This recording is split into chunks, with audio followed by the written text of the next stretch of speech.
Objets électroniques et électroménagers, les bons réflexes. Smartphone, téléphone, ordinateur, télévision, machine à laver, frigo, jouets électroniques. Notre vie s'organise de plus en plus autour d'appareils électroniques ou électroménagers. Mais que faire quand nous n'en voulons plus?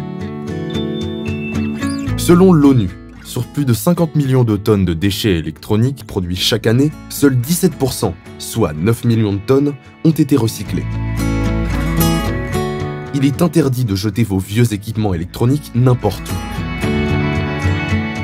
Les métaux lourds et substances contenues dans certains équipements électriques et électroniques sont très polluants et peuvent détruire la biodiversité tout en nous contaminant.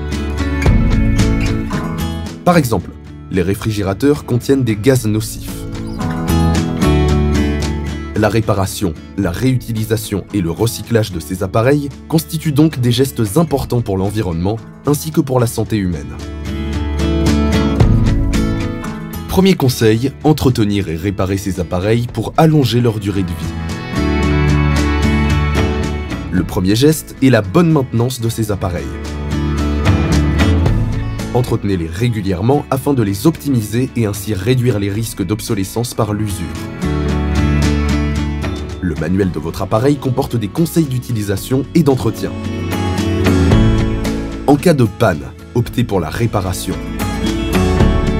En effet, lorsque vous les réparez, vous prolongez ainsi leur durée de vie et, cerise sur le gâteau, vous économisez. Vous trouverez des conseils de réparation sur le site de la marque de votre appareil ou sur le site de Mission Verte. S'il est compliqué de réparer soi-même, adressez-vous aux représentants de la marque. En général, leurs ateliers de réparation assurent le service après-vente. Vous pouvez également vous orienter vers des petits ateliers réparateurs disponibles dans toute l'île.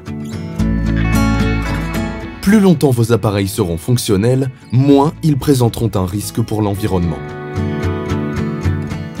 Par ailleurs, vous n'êtes pas obligé d'adopter tous les équipements électroniques dernier cri. En effet, plus vous en accumulez, plus le risque de pollution est grand, car ces objets sont constitués de composants complexes et de plus en plus difficiles à extraire de la nature. Choisissez donc des appareils qui seront vraiment nécessaires au quotidien et qui auront une durée de vie allongée. Second conseil, une seconde vie. Si vous souhaitez acheter un autre appareil, alors vous pouvez penser à échanger l'ancien, soit avec le magasin ou avec quelqu'un contre d'autres appareils dont on a réellement besoin. Une opération gagnant-gagnant. Pourquoi stocker ou jeter des appareils dont on n'a plus du tout l'utilité, mais qui sont encore en bon état et peuvent être utiles à d'autres?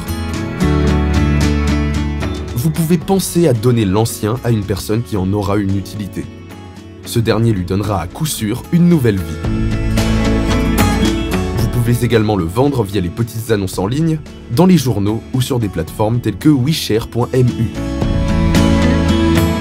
Celle-ci vous permet de déposer gratuitement une annonce et ainsi revendre votre objet qui aura alors une nouvelle utilité.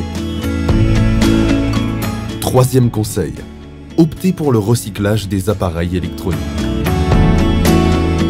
Si le don ou la réparation de votre appareil n'est pas possible, la solution la plus évidente pour pallier aux problèmes de pollution électronique est le recyclage.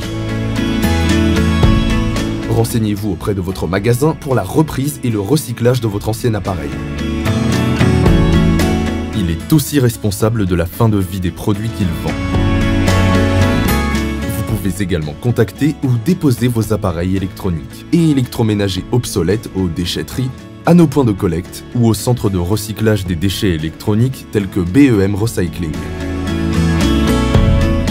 Une carte interactive est disponible sur le site de Mission Verte et vous permettra de trouver un point de dépôt. Le meilleur moyen de préserver l'environnement et la santé humaine consiste à limiter ces déchets en choisissant des produits durables et en les gardant longtemps tout en appliquant les principes des 3 R. Réduire, réutiliser et recycler. Tout commence par la question, ai-je réellement besoin de cet objet?